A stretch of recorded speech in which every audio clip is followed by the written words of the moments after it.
আপনি বলেছেন আপনি একজনের সঙ্গে 2 বছর সম্পর্কে ছিলেন, তিনি অন্য কারোর কাছে চলে গিয়েছে, আপনি এখন কি করবেন?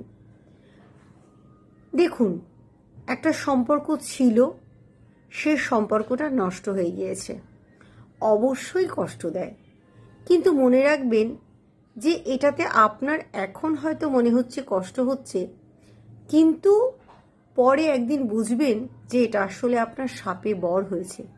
কারণ যে আপনাকে ছেড়ে চলে যেতে পারে, সে 2 বছর পরে গিয়েছে, ভালোই হয়েছে। 20 বছর পরে গেলে কিন্তু সে ধাক্কাটা আপনি নিতে পারতেন না, 1 নম্বর কথা।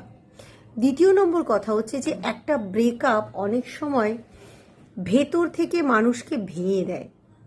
সেক্ষেত্রে প্রথমেই বলবো যে আপনাকে এর থেকে বেরোতে হবে।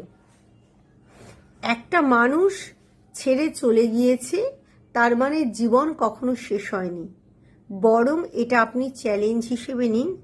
আপনি নিজেকে এমন একটা জায়গায় প্রতিষ্ঠিত করুন যাতে তিনি দূর থেকে দেখে আপনাকে ভাববেন যে আমি কি ভুল করলাম, কিন্তু ফিরে আসতে চাইলে আর কখনোই তাকে নেবেন না। কারণ যে একবার ছেড়ে যেতে পারে সে কিন্তু বারবার ছেড়ে যেতে পারে।